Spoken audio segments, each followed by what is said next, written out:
And we're live, I think. This is ArtGainz, and this is ArtGainz Live number 8, and I'm here with Aaron Doudy, also known as RPGrizzly, to talk about, what came to mind just now was Ancient Aliens, but it should actually be Elohim, Ancient Giants, and Nephilim, and stuff like that.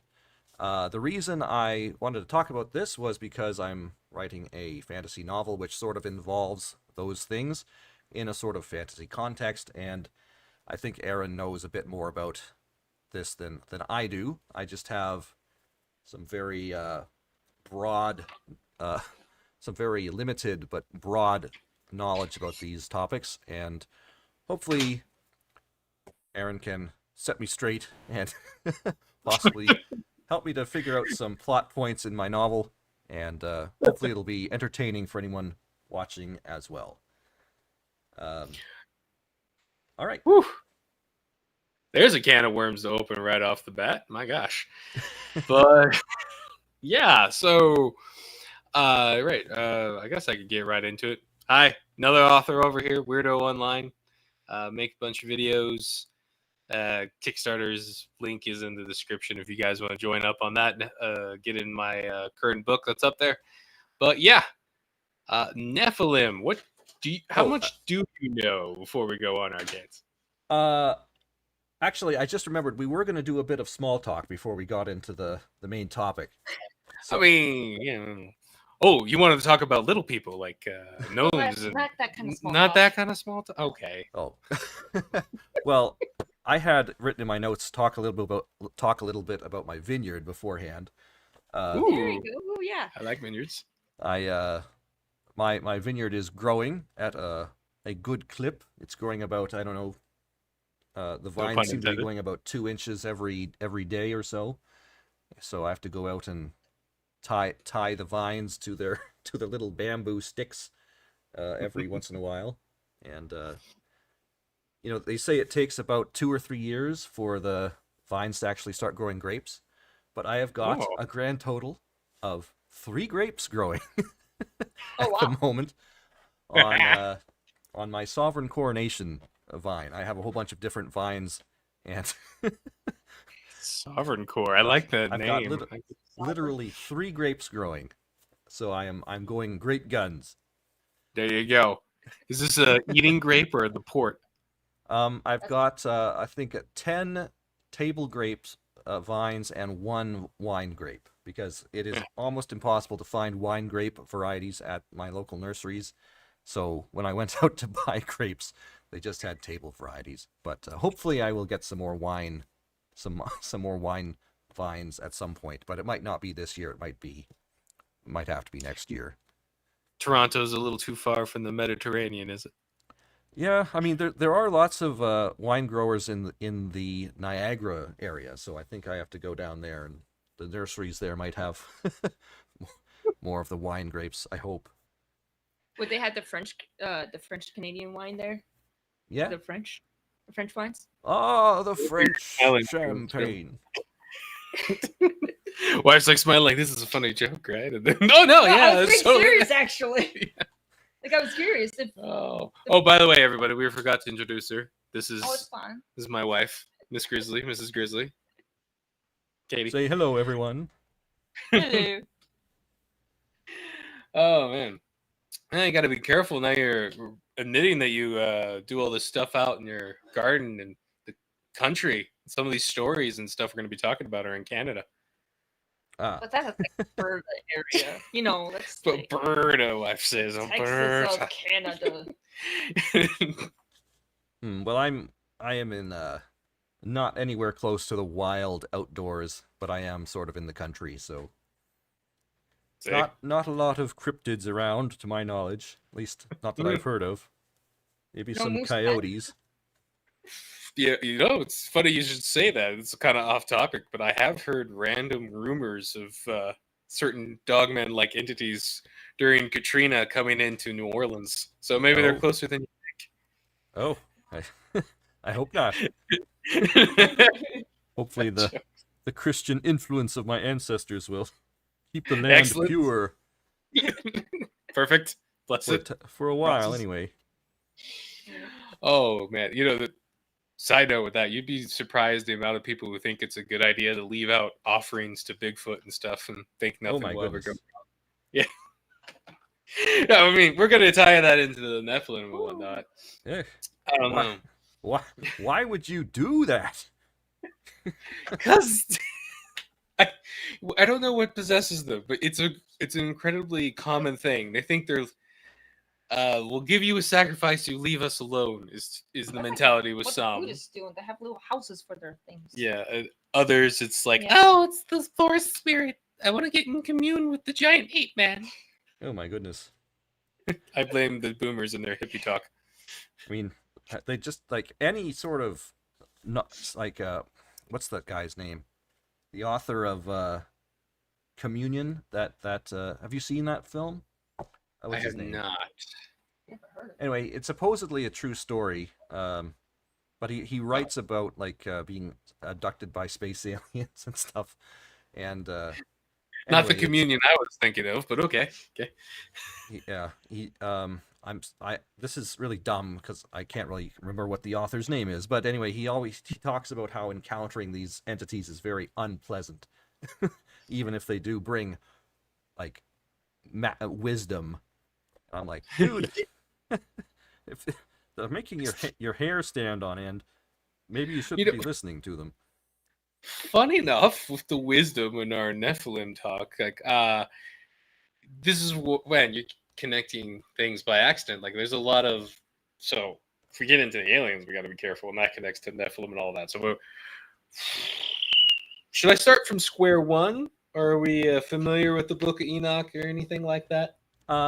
I know next to nothing about the Book of Enoch, which is ironic since I made it a plot point in some of my novels, but I figured it's not canonical, so in a certain sense, I don't really care what's in it, but I really should know more about what's in it if I'm going to write a novel that sort of involves it. So just a wee bit. Yeah, I think I brought this up last time too. We're talking about the first book of Enoch. Second and third book of Enoch, those are just medieval creations that are tacked on top of it.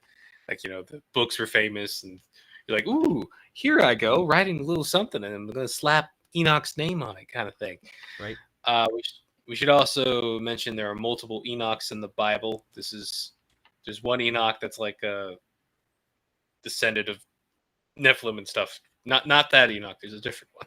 Oh, okay. The one that's in Genesis that's claimed to have never died is what the book is supposed to have been by. Now. Oh, all right. That's what I thought. Don't ask me. Yeah. Don't ask me if that's actually what happened, but Jesus Christ himself did reference the Book of Enoch.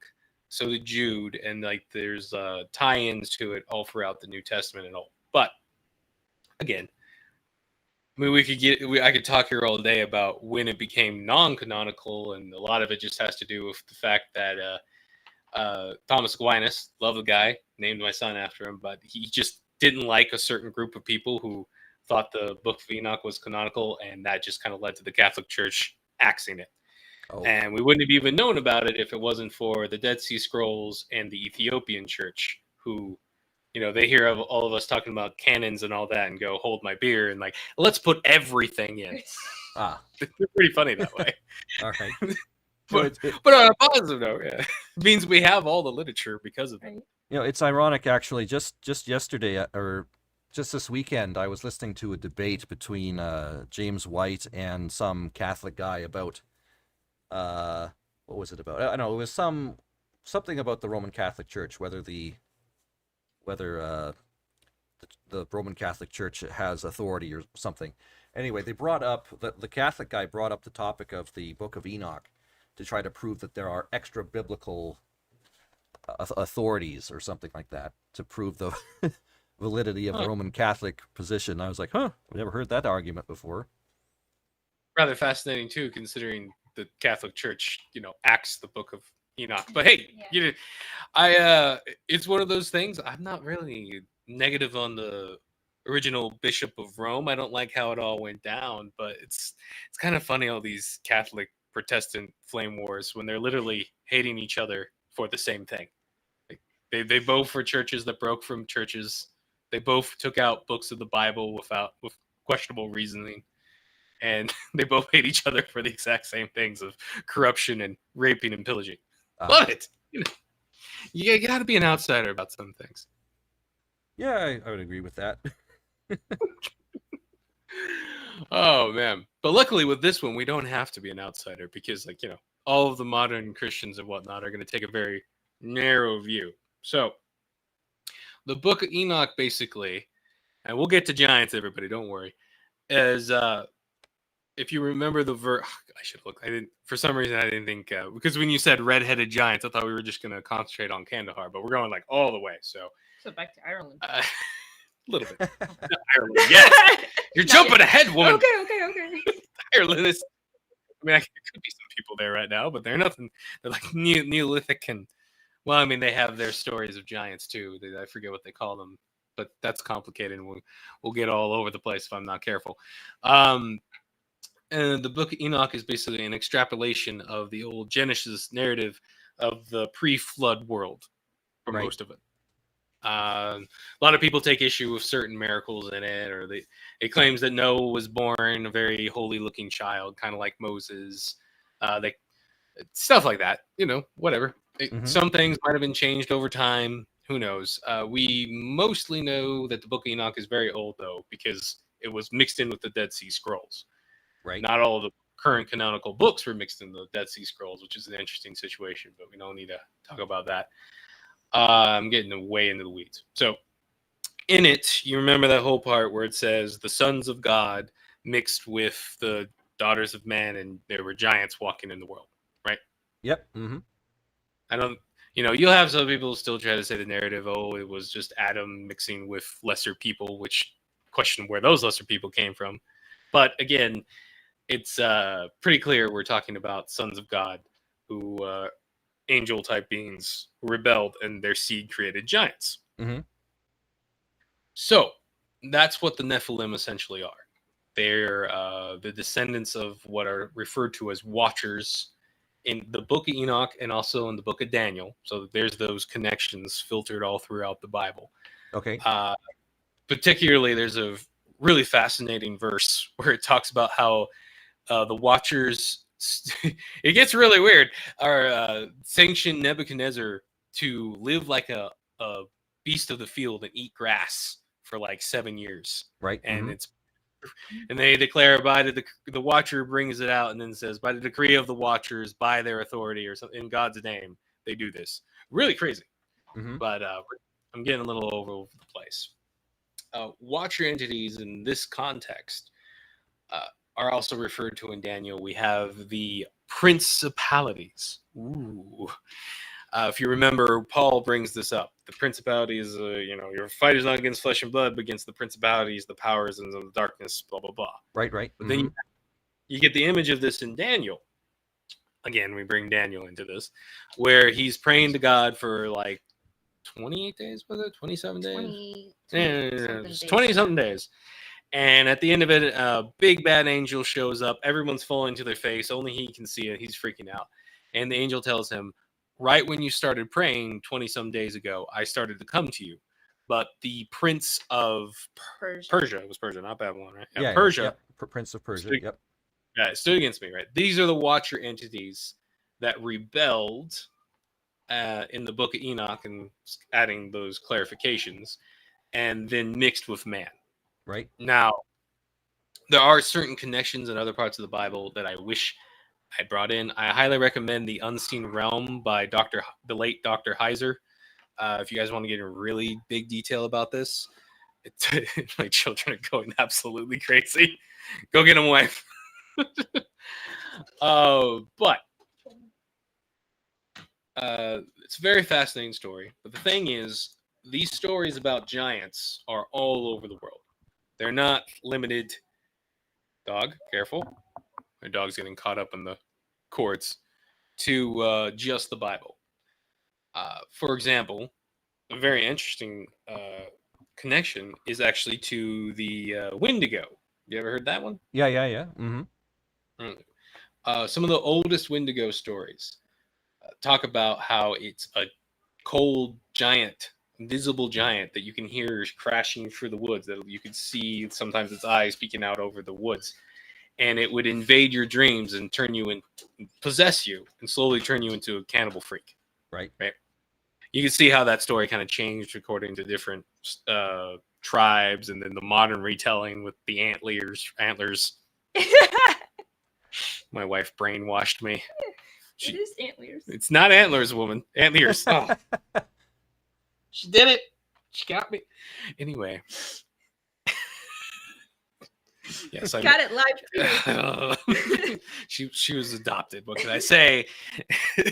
From Ukraine. You don't know how hard it was to convince this woman that antlers was not the appropriate pronunciation. She did not believe me. She believed in the stories about giants more than that. I tell you. That's true. And antlers. Okay. Gosh, let me know if I'm talking too much. You want to slow me down or ask a question? No, it's fine. But particularly the interesting connection there is the book of Enoch, and there's some hints in the Bible at this as well, and some old Christian and Hebrew traditions that demons are not fallen angels. What they are the dead spirits of fallen giants and mixed creatures Right. that can't go to, they can't go to heaven because their daddies are not God. They're whatever watcher entity that's referred to as gods in the Bible. Uh-huh. And so they can't go to heaven. Their judgment time hasn't come yet, so they can't go down below, if you know what I mean. So they're just stuck wandering. Yeah, I think I remember reading about that in I think it was The City of God by St. Augustine. I think he writes about that in there. Sounds about right. And so you can see the connection here that these Native Americans who had like the Canadian Aboriginal, I don't know. I don't want to tie them to the Aboriginals of Australia. I don't know, whatever. Indigenous, that's probably what they like. Maybe. With no connection to the story at all, connect giants to demonic spirits possessing you and making you do crazy evil acts. Mm-hmm. It's an oddly prevalent and tying into cannibalism, because a big thing about these giants in the Bible and less in the Bible, you don't hear as many details, but in the book of Enoch and in all these stories is they eat humans, right? Fee, fi, fo, fum. I smell the blood of an Englishman. I'll grind his bread into right. Even old English stories have this concept of the cannibalistic giant. Right. Mm-hmm. Ancient Greece had that with the Cyclops, which is just a giant with one eye, if you think about it. It goes way ancient in a ton of different cultures, too. Southeast Asia has some versions of it. All over their statue, all over the airport, the Suwana Bloom Airport in Bangkok. Yeah, particularly tall, ghostly figures that are hideous and their faces are very mix up a lion and some kind of dragon. Very cursed looking, shall we say? It's interesting. We can connect that to further things if we get more into the woo stuff. Woo woo woo woo woo woo. For example, there's what's referred to in the modern era, but they would have just called some entity or ghost or freak or demon or jinn, shadow people in the modern era. And it's basically shadowy, usually have glowing eyes, do freaky things. And a lot of times they're actually depicted as being very, very tall. Like almost, they usually don't take on the shape of a person, but you kind of have that whoosh, smoky, and it's like 9 or 10 feet tall or whatever. And it has green eyes and stuff like that. An interesting connection to the idea that dead giants became demons, right? And they're just wandering. They're wandering and trying to find a body that they can possess or what have you. Now, I guess I should do. It's interesting you brought up the aliens earlier, because there's weird connections to aliens and what we might call hairy giants like Bigfoot, which we are talking about different things, right? You have Goliath and what was the guy? Og. Yes, what a name. King of Bashan. Yeah, the guy that Moses killed. Now, there's supposedly... Now, I'm really careful talking about this book because there's a lot of spiritual wumbo jumbo around it. So I don't like people just researching it because you might have a really bad time. It's called the Book of Giants, supposedly written by Og. Who knows? I just know when I looked it up, I had some crazy time and I had to stop for a while. It's one of those things you shouldn't be looking up unless you're like in a monastery surrounded by praying. Yeah, I can imagine. It's one of those things that invites old stuff in for whatever reason. Mm-hmm. And again, there's no way of knowing when these books came about exactly. We know they're very old, and that's about what you get. I believe the Book of Giants was in the Dead Sea Scrolls as well, so we at least know that what was the exact term for them? But whatever, that era of Jew still had them and talked about these books together. Uh-huh. Yeah. But yeah, that's kind of how it is. If you want to get into really detail, I should probably post my old blogs about this. But if we look at that blog. if I'm going to get a whole technical one, I might as well go a little crazy with this. Yeah, go ahead. In Genesis, right? There's a first commandment given to mankind before the 10 commandments, and it's in Genesis. It's right after man's made. God says, go into the world, be fruitful, multiply, and take dominion over the earth. So the command is take dominion over the earth. And the way to do it was through multiplying, right? Uh-huh. Spread over the face of the earth.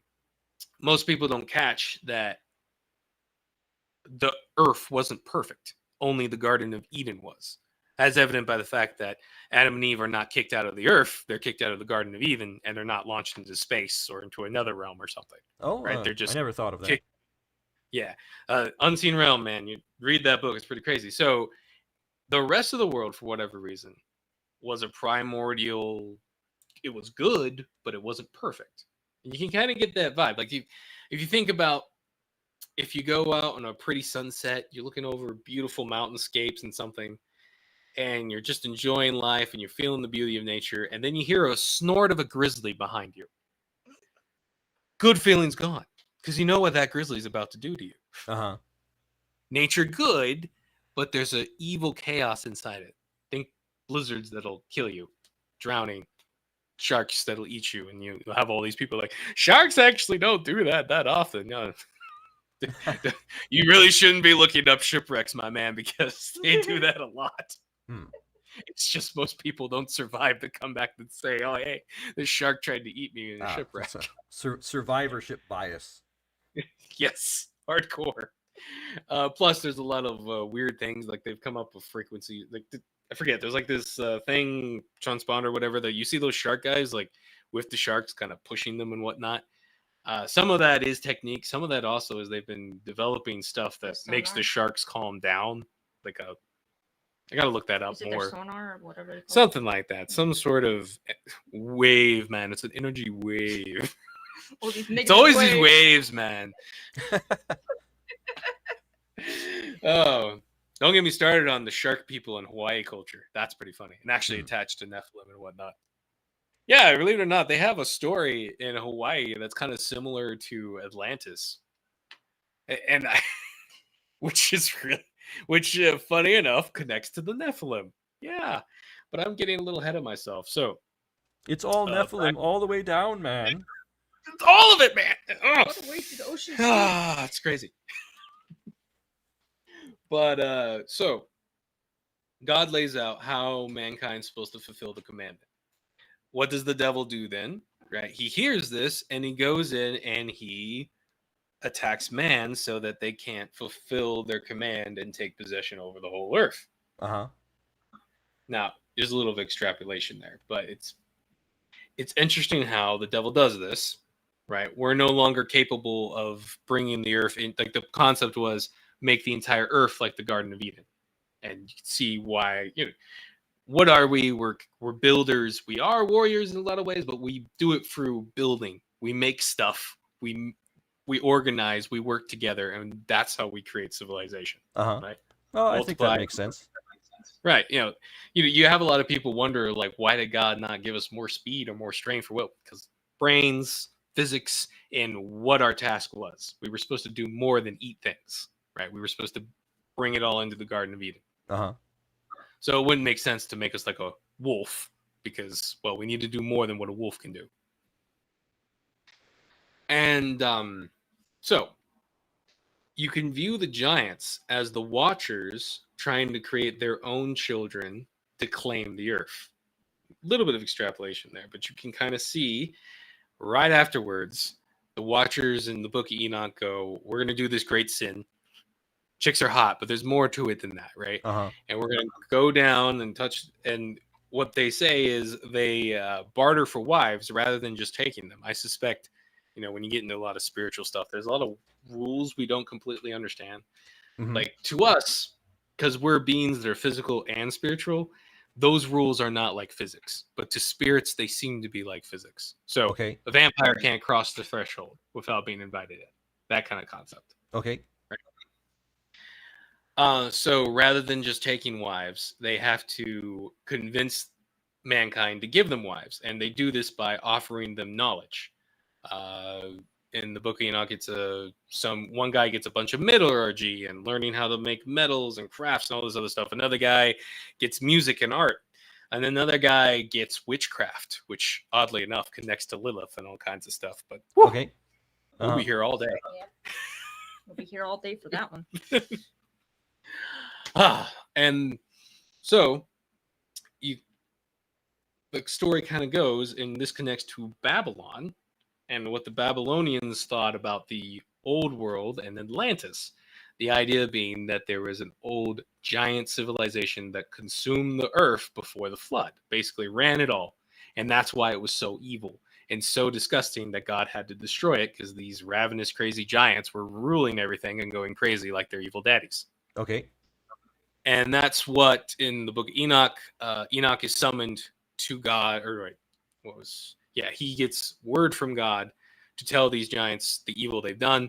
Not the giants, the watchers, God's proclamation that all their children are going to be wiped off the earth and they're going to be locked up in Sheol, which is a kind of hell type place. Mm-hmm. And, we can extrapolate that further where there's a fun Christian tradition that when Christ died for 3 days, he went down to Sheol to basically tell all those watchers that are locked up that they were screwed, and he won. Peace, and then left. Oh. I'm very entertained by that story. All right. Like coming up, yanking their change and saying, "You thought you got me, boy, but I won. Ah. I'll be back." Oh. You ready for round 2? Mm-hmm. But that, that story is a little not kosher enough for modern Christianity to handle. Ah. It doesn't quite fit their image of the only nice Jesus Christ, holy, forgiving everyone's everything, like the boomers want. Ah. I see. The world ends with them. Right. The boomers want retirement in the sky. And if Jesus Christ is doing things like, going up to things that have been locked up for who knows how long, thousands and thousands of years, and letting them know that their children failed and they're going to burn in hell when he comes back. That kind of, Yeah. Tangents. The original Day of the Pillow. Got it. Oh, man. Good times. So, you may also ask, if the giants were all killed in the flood, why are there giants afterwards? Because you have Goliath, you have Og. What else? Oh, before we do that, I should mention, right? The idea being that a lot of these civilizations like Egypt actually built their civilizations on top of the bones of these old giant civilizations that were washed away. Uh-huh. Now, this one is really obvious with something like the Aztec Empire, because though they had some knowledge, they were like eating off the floor. They were very unhygienic. It wasn't a very intelligent culture. Right. Uh-huh. So how did they build this really complex crap when they were living? It kind of makes sense that they were degenerate descendants or slaves or just people who moved in, found the stuff and built on top of it, and then started sacrificing tons of, that's a bit of a conspiracy, but it's strange how these pyramids in the Americas are like lined up perfectly with the pyramids in Giza. But conspiracy is fun, and this is for literature anyway. So the idea being Conspiracy. Atlantis was like one big giant civilization that spanned the entire globe. was washed away because God was sick of all the violence and destruction, and a bunch of civilizations built on top of their bones. And then afterwards, more Watchers, because remember, the old Watchers who first rebelled are locked up. But we have a hint in Psalms 82 or 1. No, Psalms 82, I want to say, or was it 3? These are short Psalms. It was either 81 or 83, one of those Psalms. All right. Where it talks about how God goes to the assembly of the gods, and it refers to gods. Elohim. All right, so Elohim in the Bible is a term for God. It's a generic term. Baal, Elohim, blah, blah, blah. Celestial being, something like that? Yeah. Basically, it was God. But it can be referring to, like, capital E, Elohim could be God. The big G, if you will. The OG, the man. Not the man, the thing. The dude, the I am, if you will. And in context, you have to figure this out. And moreover, Elohim is, just to confuse everyone all the more, is both plural and singular, kind of like sheep. So, I don't say sheep is, I say sheep. Elohims. And you have to know if it's plural in context. So, in context, this is a plural form. So, God, capital E, goes to the assembly of the gods, lowercase e, Elohim, and then tells them, you all suck. You are ruling the nations poorly. You're all going to be punished for this. You're going to die like men. And so you are sons of gods. You're son of God. You're me, sons of me, right? So Psalms 82 is showing that God put another wave of Watchers in charge of the nations, and they fell from grace as well. So okay. Yeah, that's after the flood. So that's why you have a whole nother brand of them coming. Now, if we also believe the Book of Giants, which I'm mixed on it, because any way you look at it, it's coming from the enemy. And it seems like that could be really embellished. Like, I would imagine. I guess that's why your weird things happen when you try and read it. Yeah. Okay. What was that? I didn't mean to talk over you. No, I was just agreeing with you. Yeah, demons are not your best source of information. Last I checked, they are known for lying and other dastardly deeds. You don't say. Yeah.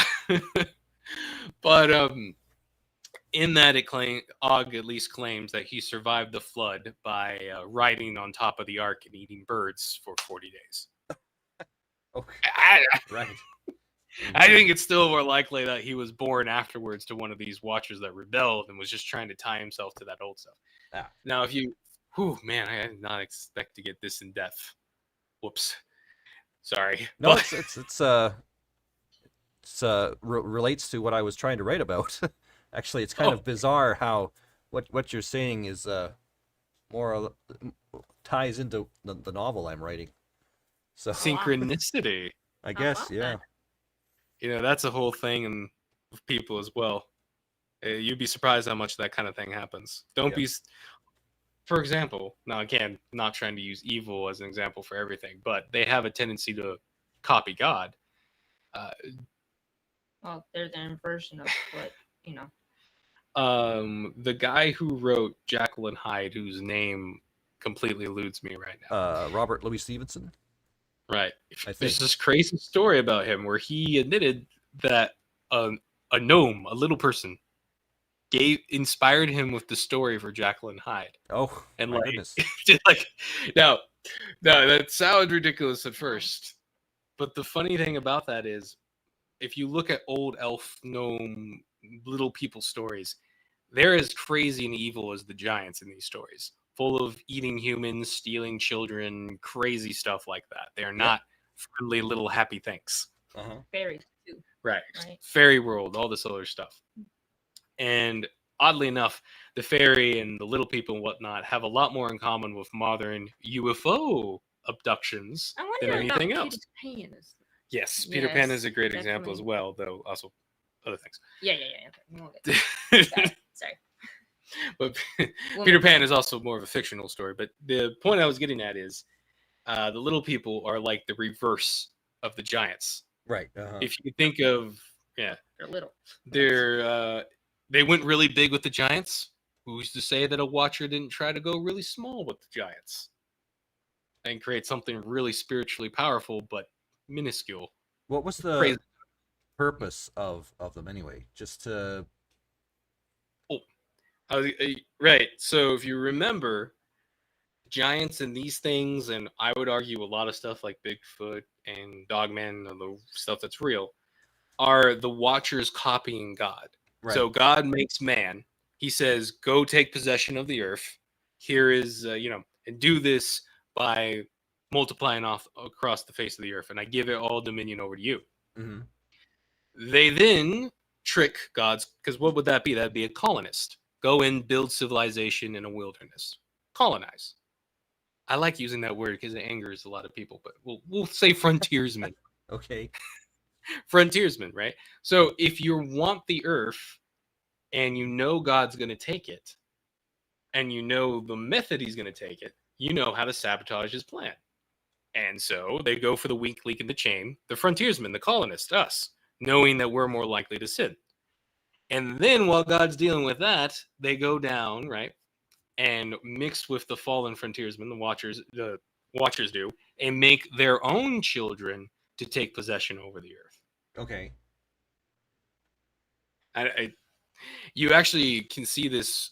Jesus kind of refers to this, if I may be connecting more dots, in the parable of the tenants. Tenants.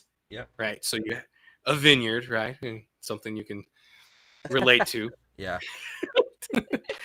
And he sets tenants up to take charge of everything, and he leaves, and the tenants decide, okay, we want this vineyard now. And they stop sending him money, and they stop sending him his grapes and all that. And he says, what the heck's going on? So he sends a foreman over to figure out what's going on. They beat the crap out of him. They send him away. He sends his most trusted servant that beat the crap out of him. They send him away. And he finally sends his son in an attempt to get them to listen. Mm-hmm. And they kill him because they want to take the inheritance. Now, parables take on so many added... layers of meaning. Yeah.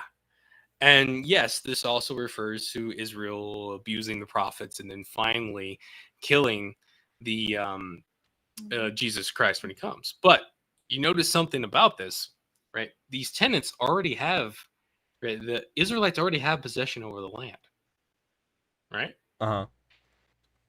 It's kind of strange that these tenants feel like they have to claim the land like the Watchers.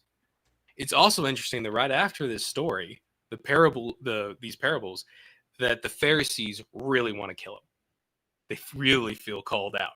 Uh-huh. Which is interesting because they should feel pretty comfortable about this because, our people in the past, they did do it, but we're not like them.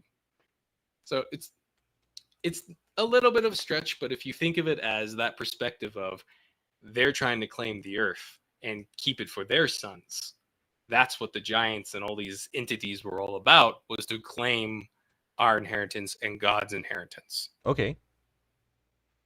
And that's why they took us, they twisted us in a bunch of different ways, because they're trying to create their own versions that do stuff that they want. At least that's the theory. You can, I could probably get up to heaven and God will slap me around for it, and that's okay.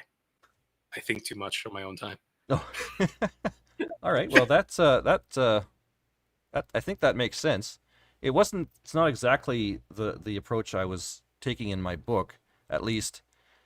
In my book, I have the characters speculating about a lot of this sort of stuff, but they don't really know exactly what's going on any more than I do. so the characters, they're in my book, they're speculating about the origin of these magical creatures, and the conclusion they came to, the characters in my book come to, is that maybe these creatures came about as a result of ancient sorcerers trying to create bodies that could carry their souls after death, sort of the Philosopher's Stone. Like they could attach their souls to inanimate objects, but that's uncomfortable, so they wanted to create living objects which could carry their souls after death in an attempt to escape God's judgment. this is, you know what's really crazy is I actually just ran into some UFO research that really sounds a lot like that. Oh, Like aliens doing that kind of thing. It's very fascinating, which again ties to theories about aliens just being demons in disguise. uh-huh. Like, and people get a little hung up on that sometimes. I don't mean to take over the conversation. No, I like. Did you have more to say, or before I go on a tangent? no, no, it's pretty straightforward. I like- I was guessing, wondering if that you could if that brought any thoughts to mind to you. It did. Like a lot of people have this issue where they think demonic activity has to be only non-physical. These guys, for example, were like, "Well, this doesn't fit our theory that the demons are the spirits of this and that." And well, I'm like, "Well, it is if they're possessing a body of some kind, or even a body was made for them to possess." Well, it's there's no reason to believe that these weird watchers that fell, not the ones that are already locked up, but the ones that fell before, have stopped making freaks. Mm-hmm. Why should they stop? It's interesting how see, there was this moment that I like to go back to this. Aleister Crowley, the horrible man that he was, Yep. who ironically did a lot of this at Loch Ness. Ooh, weird place. One wonders about Nessie if he's more of a spiritual being than people think. Oh yeah. Or maybe biolab. But in this, he communes with a demon that tells him that demons are going to be called something else in the very near future. And Aleister Crowley drew a picture of him, and it looks like an alien gray in a vampire outfit with like this thing in the background. Look, yeah. Which I think I've seen in my movies mind, with that. Megamind. yeah, and then you think of what fairies were like in a lot of the ways they were described, and a lot of the ways they're still described, like dwarves and stuff described in Latin America. Like I grew up around that. They have some weird, crazy stories about dwarves in Latin America. Uh-huh. Is that why they're short? They look a lot like these weird, freaky alien things. Oh, okay. Usually a little shorter. Or they might have the beards and whatnot, but they're very cannibalistic or have feet facing the wrong way. It's so you can't follow them properly. Yeah, but freaky. Wow. Who knows about that? That was a one from Nicaragua. I don't know about. Like I can't. Because to explain that, I heard that from a guide on a volcano whose name I don't even remember. Was his feet backwards? No. Okay. So who knows, baby? Volcano gnomes. That sounds like a fun side character to fight. Volcano gnomes. That's what you find. Sounds like a Warhammer over the top. And then there were gnomes and volcanoes, yeah. Put the bandanas on their head, eh? What is Yeah. that? Are you trying to be Canadian now? Because it's just this Warhammer in a nutshell. They just like, hey, here's this idea. We're just gonna slap more crap on it. Oh, we were gonna. You mentioned something about Chinese dragons having something to do with the Elohim. Remember? See, this is a bit of a theory again, but some old stories about Chinese dragons have a lot to do with like you give them something, sometimes even in the old stories, human sacrifice, and they give you wisdom and knowledge and power, kind of like these watchers coming down, these Elohim, and giving you something in exchange for something like a sacrifice or a wife or something like that. Yeah. Mm-hmm. And it's interesting because dragons in Western culture are firmly attached with evil in our minds. Appropriately, I might add. The dragons, of course, in Chinese culture are viewed more as not quite benevolent, or kind of in the middle, balanced. Okay. Yep. Do you remember that pendant? Yes. And it's interesting that they take on more of a snake form than a lizard form. But I think it also... you also have this stuff, I think I brought this up last time, where snakes in certain East Asian cultures are viewed as messengers of the gods. Which, from the Christian perspective, what role did the devil take when he made mankind fall? That's right, he took on the form of a serpent. Mm-hmm. There's some really weird, crazy stories from like the 1800s of secrets type societies, the Mason type people interacting with their counterparts in Eastern Asian cultures, particularly around the Himalayas. Mm-hmm.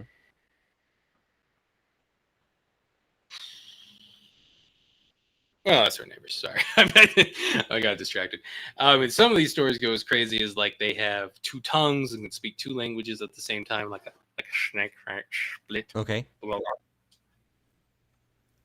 And Shangri-La is like their holy shitty that's underground, kind of like how Sheol in the Bible was supposed to be underground. Basically, there's these weird, crazy hints that just like how there's all these weird secret societies controlling the West, there's another flavor of that in the East, but they take a very different approach. They take the yin and yang approach, the balance of good and evil, the balance of the dark, what they wouldn't call good and evil, the the chaos energy and the non-chaos energy. But if you take it from a Christian perspective, that's like saying, okay, the Western crazy people worshiping demons and whatnot, their demons, their watchers, think they can beat God. So they're constantly trying to start the apocalypse. Right. While the Eastern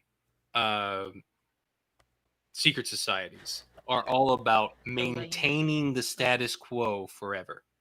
If they keep the world just good enough that the apocalypse, that Jesus, the setting doesn't happen and Christ doesn't come back, they keep their power forever. Right. Okay. Right? But if they allow it to become too good, they lose their power. So they're trying to strike a balance, a yin yang, and that's why they have the dot in the black and the dot in the white, right? Their concept is, right, this energy has a bit of that energy inside of it in the middle, blah, blah, blah. But I prefer the Christian perspective of looking at it and going, oh, so you just want to keep a balance between good and evil so that God never returns and you're never punished. It's like... That's a gamma cop-out. In a way, though, that Eastern perspective... that one scares me more because though it's less immediately destructive like COVID, right? Like all the COVID crap they started, it's much more pernicious in its ability to maintain itself forever. Oh yeah, like China, I can imagine. Yep. Right. You look at China and what it's been like that for God knows how long.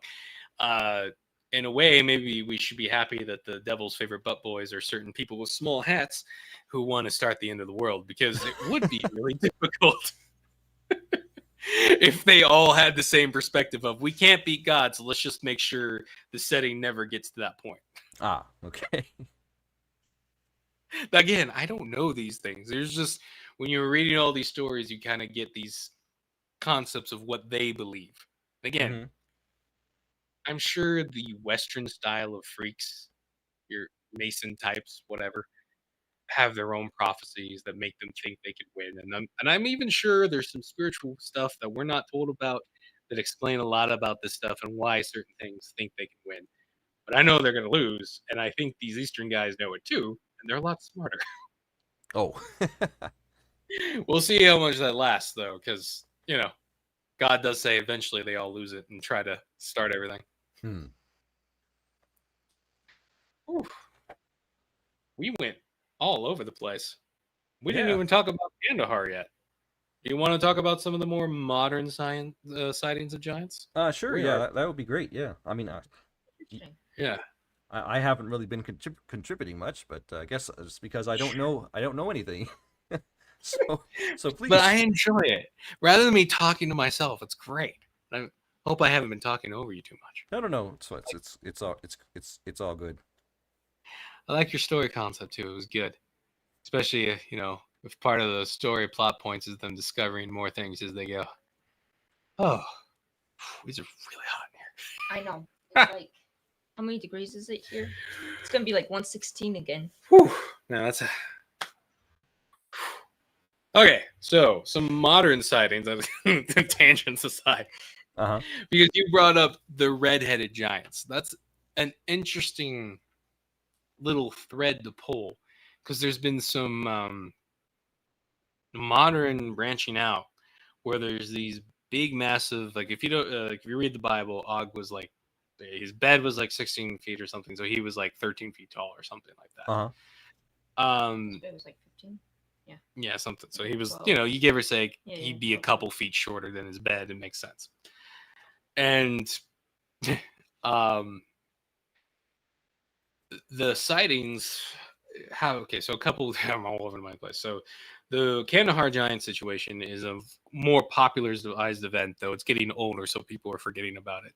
But the it started on Coast to Coast Radio, where a military pilot who wasn't a pilot anymore talked about a story where he got called in to pick up what essentially turned out to be a massive 13-foot tall red-headed giant out of Afghanistan who was already dead.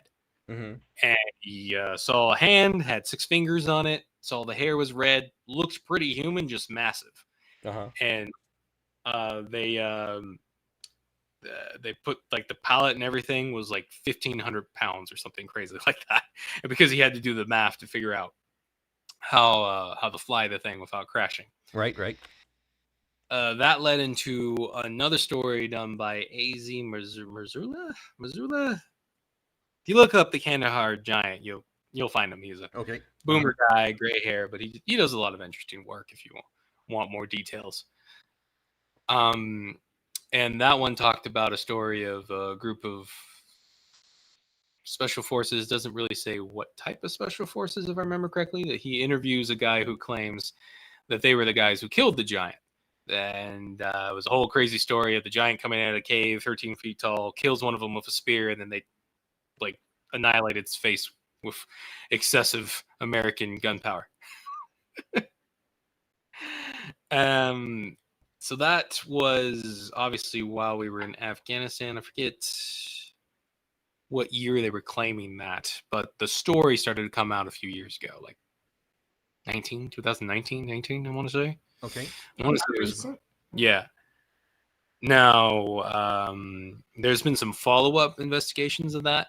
Other operator type guys, especially saw things in their FLIR, so like heat stuff, or like they'd be looking at something, they'd think it was a couple guys in a blanket, like trying to stay warm because it's Afghanistan. Right. People think, oh, it's warm. It is really hot there, but it's also really cold in the high mountains. Right. People forget about it. And then it stands up and it's like a 13, 15 foot tall person. You have like a few stories of that coming in. And then one Australian Wasn't there one guy about a giant panther or something? You know, there's a lot of stories about panthers. Ooh.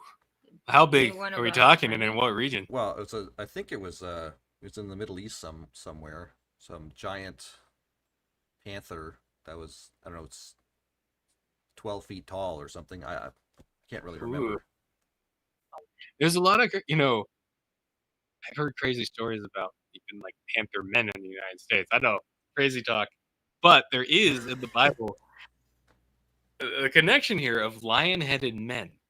Basically, if you go and you read the part about David's strongmen, it says when one of the strongmen killed a lion-headed men of Moab and then like threw him in a thing. Oh, right. I think I remember something about that. Now, funny thing too, I don't want to get too much on tangent because we're trying to stick to giants, but there's a really strong connection. So, for example, medieval manuscripts that study demonology and dealing with witches and whatnot, like Christians dealing with it. They depicted all the demons they were dealing with as like half man, half beast, like an owl man, like a Bigfoot type thing, like a dog man type thing, right? Like satyrs and that stuff. And there's like this connection to goats and satyrs in the Bible. I wish I wasn't branching out so much so I could have prepared that one, because that one's really interesting, like to the point where like the translation literally goes like, stop screwing with these goat men, you weirdos. Oh yeah. Yeah. Again, just going back to the idea that the Watchers did a lot of weird stuff before God cut things off. Right. Kind of like what we're dealing with these days with all the biolabs doing their splicing and stuff. Yeah. They actually tried to make a law to make chimeras, which is what they call mixing human DNA right. with. Uh-huh. They tried to make a law outlawing that, and the Senate shot it down. And it was very descriptive on point. Why would they shoot that law down? Oh, I mean, someone really wants to make some hybrids, man. Yeah. Particularly, these points were really specific in it too. It wasn't Yeah. just don't mix man and beast. It's a little weird. We don't want it. It was you're not allowed to make a hybrid with this amount of human DNA that can smile like a man. Oh yeah. I think Oddly enough, I remember that. Oddly enough, a lot of dogmen, a lot of their stories of like, you know, weird werewolf-looking entities is they'll smile at people like a man and freak the crap out of them. Uh-huh. And like enjoy their fear and then leave. And Right, I always thought that was a little weird because like the description of the animal when I was is, why should it not just take you? Why is it just freaking you out and leaving? Uh-huh. But again, if some of these things are genetic experiments that are smiling. But again, you also have to ask yourself, what scientist was like, you know what? I'm going to spend the next decade making this wolf learn to smile like a human. That was the Joker. That was really important. Yeah. He's really curing cancer with that I one. don't know how I got these. Okay. Oh gosh. Huh. Right. I don't know. Oh, the follow-up stuff. So right. There's another guy with an Australian officer. He was running security, so he was sitting in a armored APC and just watching with the FLIR aim sight. Uh-huh. Discord.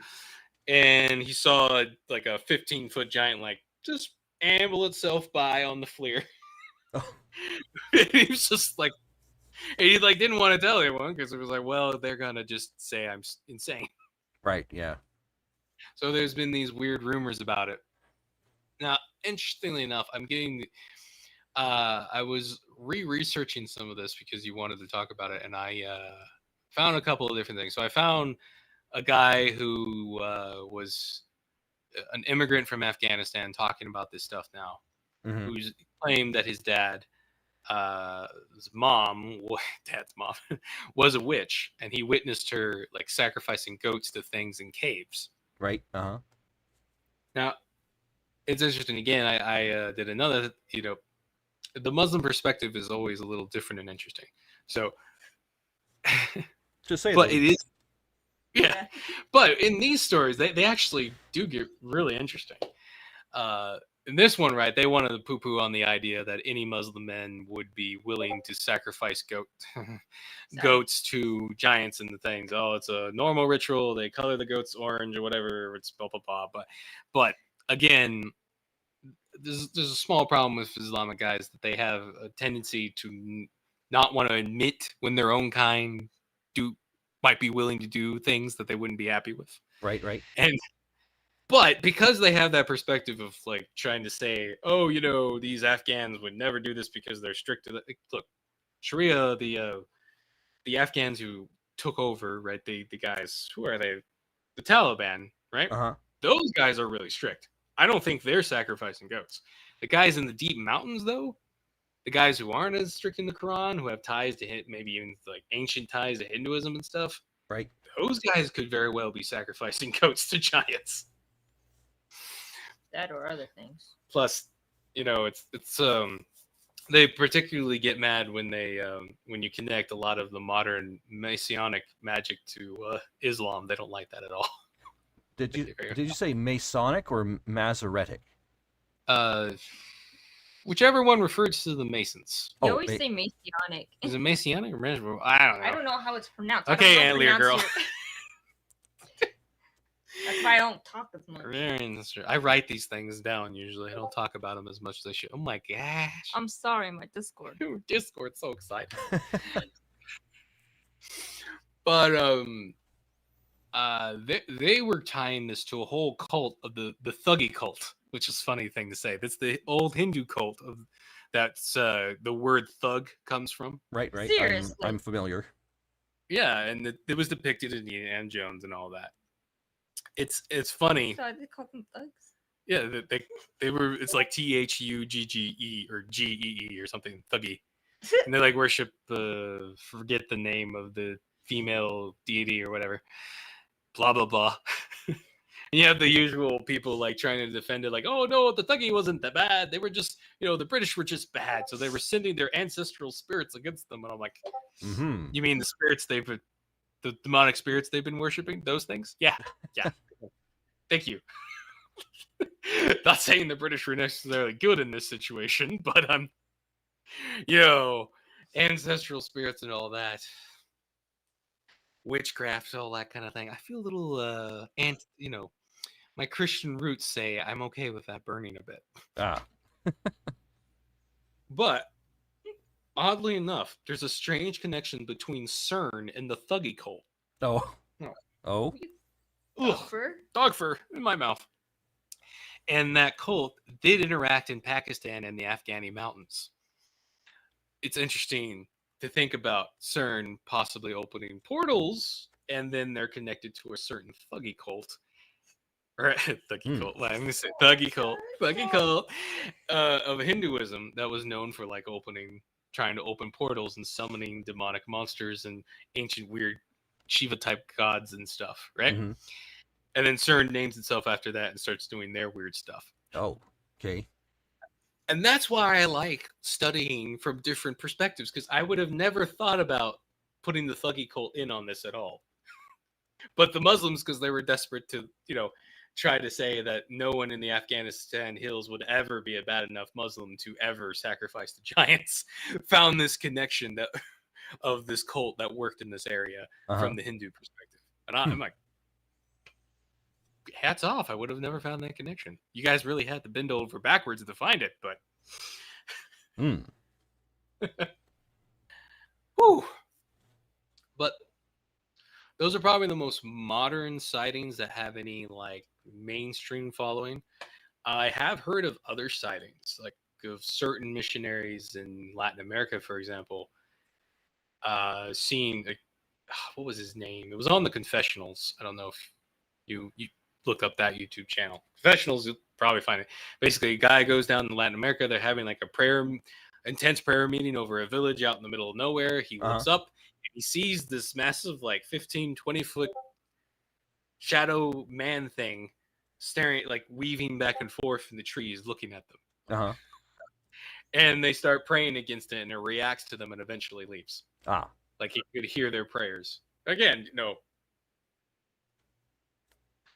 I can't give you lots of substantiation for everything. I've heard more stories from Dark Waters channel back in the day, for example. I think he's put that under a paywall now, but of special forces guys running into giants in the jungles of Panama.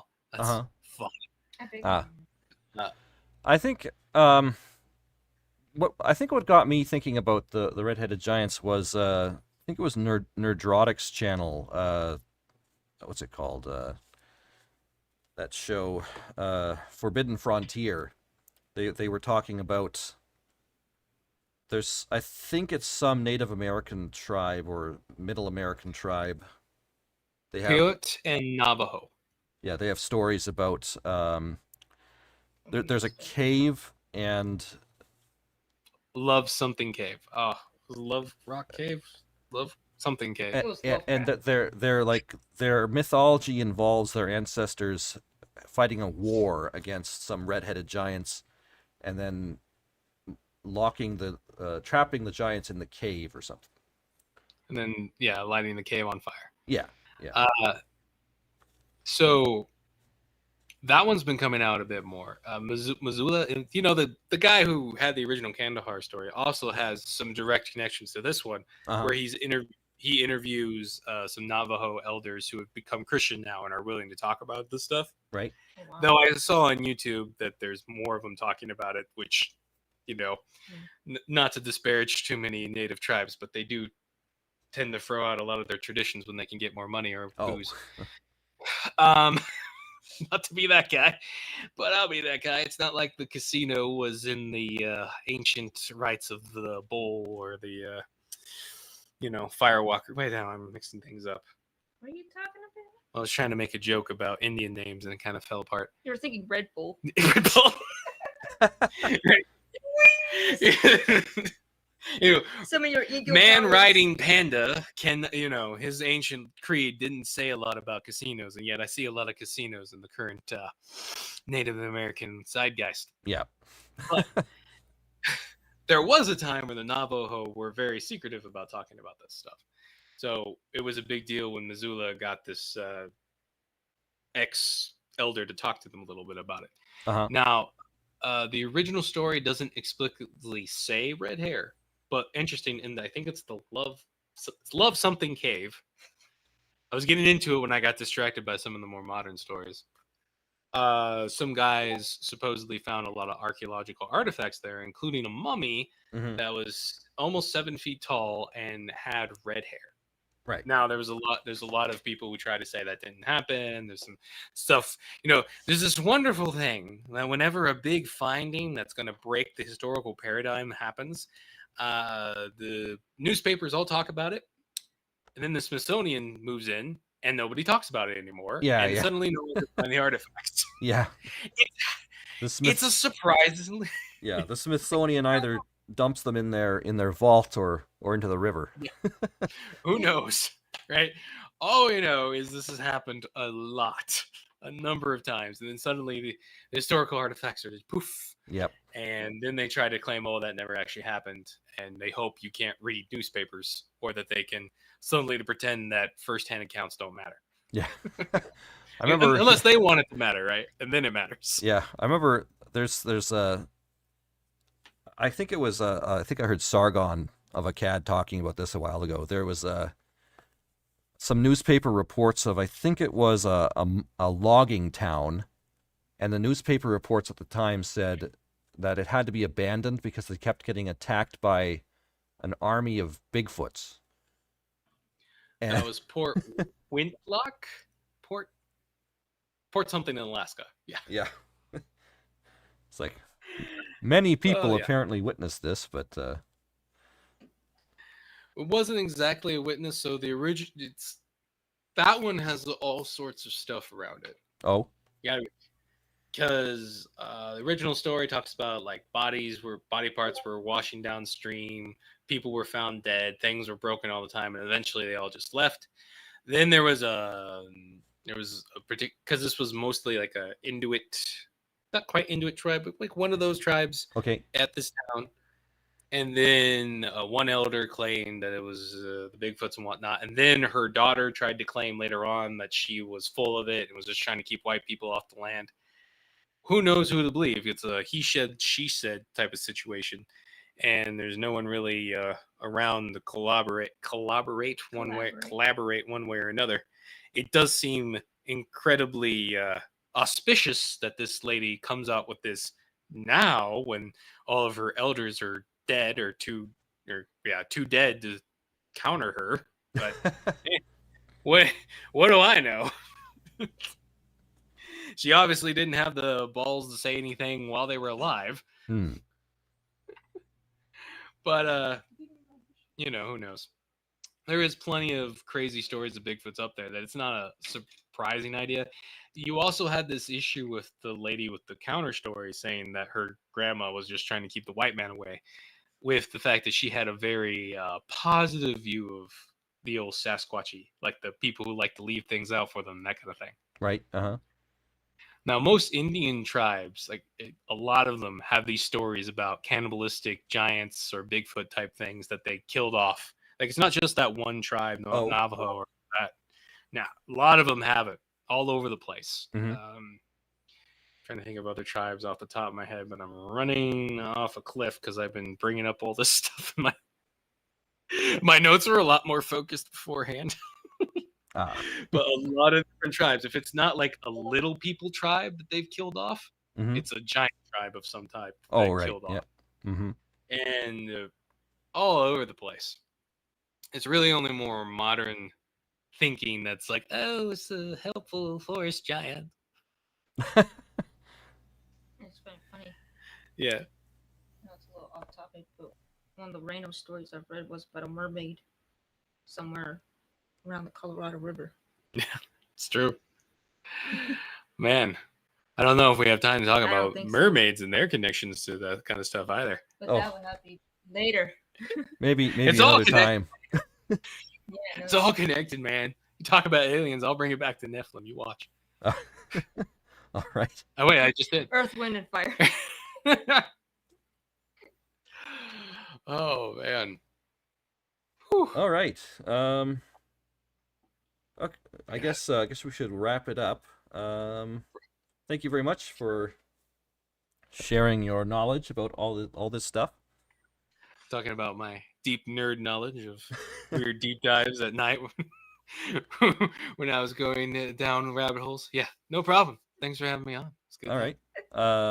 I have the links to your stuff in the description, but you can go ahead and tell everyone about your Kickstarter if you want. Oh, right. I talked about it a little bit in the beginning. I want to help the next generation learn to read.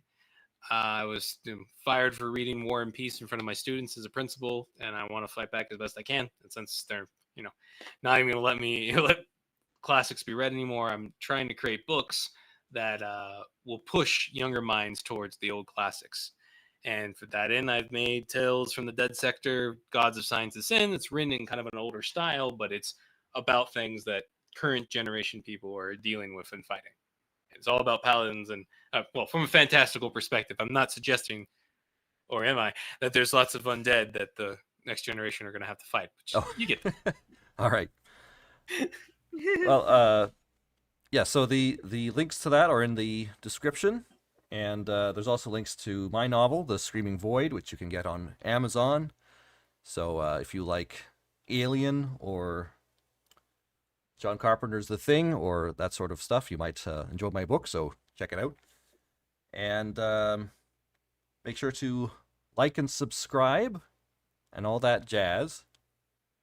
And hopefully we'll be back again at some point with some topic to keep you Very entertained descriptive, I like it. and keep you One company. word. So yeah, I am trying to awkwardly end the stream now. I admit I'm letting you do it. It's kind of entertaining. All right, I'm so let's see. I've got the wrong mouse in my hand. All right. Oh no. So many All right. rights. So It's have a nice good to- evening, and if you're in Canada, have a happy Canada Day, and later in the week have a happy America Day or whatever you call it, Independence Day. Or for some, it's Cinco de Mayo, right? Yeah. Yeah. One of those. Enjoy your fireworks and whatever family time you spend together, and check back again soon. Thanks again. Later.